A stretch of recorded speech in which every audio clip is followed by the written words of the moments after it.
Jangan lupa subscribe, like, komen, dan share YouTube TVRI Bengkulu. Dan nyalakan loncengnya ya.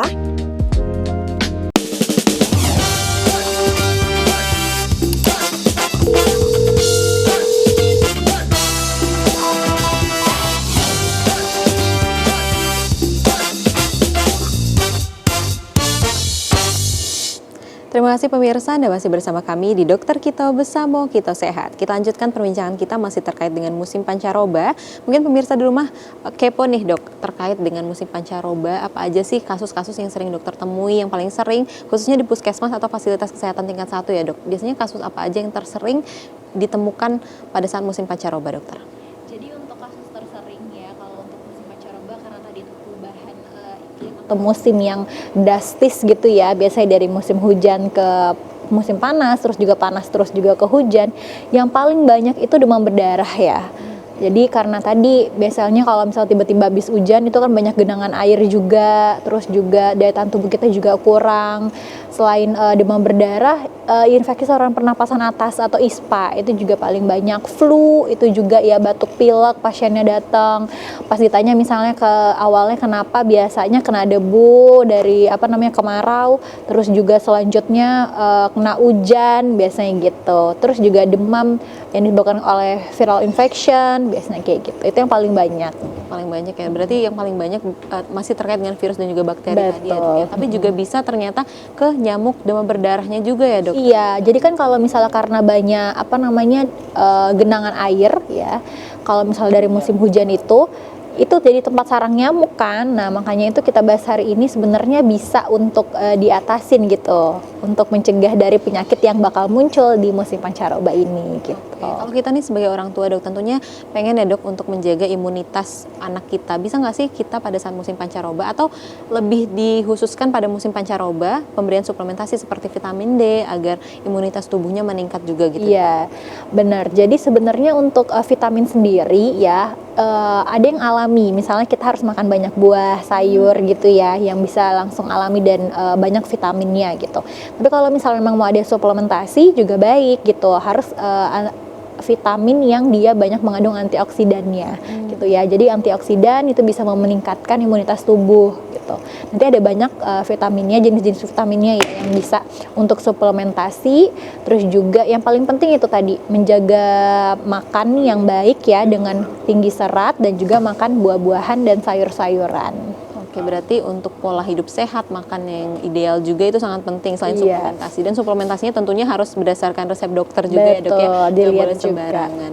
Oke, baik dok. Kalau tadi membahas terkait dengan kasus-kasusnya ya dok, tadi disebut kalau dokter Bella adanya kasus demam berdarah itu sangat banyak. Selain itu batuk pilek dan juga ISPA itu juga sangat banyak ditemukan pada musim pancaroba. Kalau untuk usianya, sebenarnya usia yang paling rentan itu lebih ke anak-anak atau malah lansia dok dengan penyakit penyerta tadi? Mungkin ke slide aja ya. Boleh biar lebih jelas juga dokter. Jelas ya. Kebetulan yang ditanyakan Syifa ada di slide ya. Jadi siapa yang paling rentan? Yang pertama adalah anak-anak dan balita. Kenapa anak-anak dan balita? Balik lagi, usia mereka imunitasnya belum optimal. Tentu saja karena daya tahan tubuhnya yang belum optimal, dia akan lebih rentan terkena penyakit ketika musim pancaroba tadi. Karena daya tahan tubuhnya ya. Kemudian yang kedua adalah lansia. Lansia adalah usia 65 tahun ke atas ya. 60 tahun ke atas. Jadi pada usia lansia ini daya tahan tubuhnya hampir mirip dengan anak-anak dan balita, dia sudah menurun. Kalau anak-anak dan balita tadi belum optimal, kalau lansia dia sudah menurun. Makanya lebih rentan. Lalu orang dengan penyakit kronis, tadi yang kita bahas ya, seperti penyakit asma mungkin, atau diabetes, atau penyakit rinitis ya, yang bersifat kronis atau bersifat lama. Kemudian orang dengan imunitas rendah, contohnya adalah pasien dengan SLE mungkin, atau TB paru ya, atau penderita kanker ya, karena imunitasnya juga lebih rendah. Jadi dia akan lebih gampang atau lebih rentan terkena penyakit ketika musimnya tidak stabil ya, ketika cuaca pada musim tersebut tidak stabil. Ini perlu di-highlight ya. Anak dan lansia lebih rentan, maka harus memperhatikan asupan makanan, imunisasi, dan kebersihan ekstra ya. Cegah anak bermain di air hujan atau genangan. Jadi memang kalau mau main hujan boleh, tapi ketika musimnya musim hujan yang benar-benar sudah pasti ya, artinya tidak naik turun perubahan cuacanya atau suhunya ya. Kemudian imunisasi anak itu harus dilengkapi ya. Nah, kan ada yang stigma bilang kalau imunisasi itu membuat anak menjadi sakit.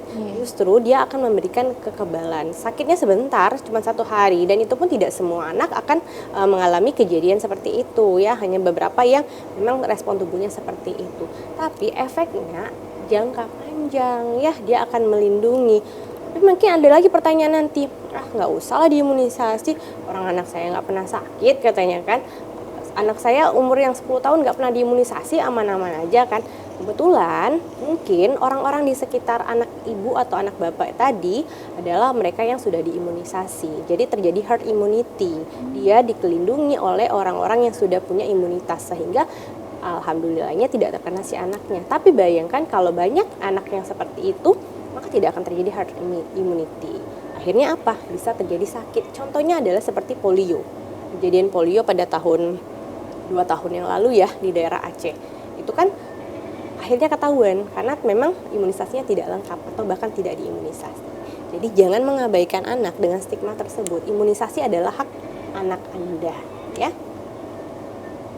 Kemudian prevalensi penyakit saat musim pancaroba nih tadi ada disinggung ya sama Dokter Bella bahwa memang angka kejadiannya lebih meningkat 2-3 kali lipat ya.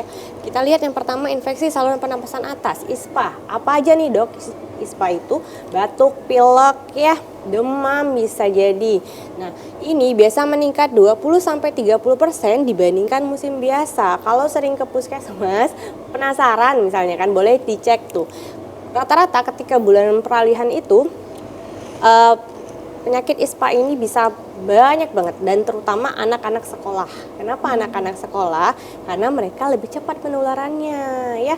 Jarangnya anak-anak sekolah kalau batuk atau pilek pakai masker kan, makanannya masih sering sama-sama, mainnya masih bergerombol ya. Jadi lebih cepat penurunannya, maka akan terjadi peningkatan prevalensi ya. Gejala nih batuk, pilek, nih tenggorokan sakit, demam ringan, dan juga ini lebih sering menyerang anak-anak. Kenapa?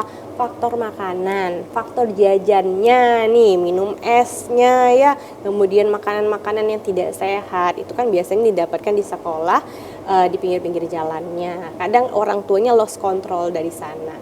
Itu perlu diperhatikan lagi. Misal di rumah sudah diberikan vitamin atau makanan, tapi harus dilihat di sekolahnya makannya seperti apa, jajannya seperti apa, teman-temannya ada nggak yang sakit. Nah itu perlu juga dibekali anaknya ya. Anak-anak dan pekerja luar ruangan yang paling sering terdampak. Pekerja luar ruangan ini orang-orang yang usia produktif seperti kita ya, yang banyak aktivitas di lapangan. Nah, jadi memang harus menjaga suhu tubuh ya. Kenapa? Kalau terlalu panas tubuh kita, kena sinar matahari yang panas banget, dia kan akan memicu terjadinya dehidrasi. Lalu setelah dehidrasi, udah agak ada muncul tanda-tanda dehidrasi mungkin, lalu hujan. Ya kan? Suhunya akan berubah drastis. Itu akan menyebabkan penurunan pada daya tahan tubuh. Oke, berarti penurunan daya tahan tubuh khususnya pada anak-anak itu juga harus orang tuanya juga harus aware ya dok ya, Iya, khususnya untuk menjaga daya tahan tubuh dan juga imunitas dari anak. Baik pemirsa, akan kita lanjutkan terkait dengan musim pancaroba dan juga tips-tipsnya setelah jeda iklan berikut ini. Tetap bersama kami di Dokter Kito, Bersamo Kita Sehat.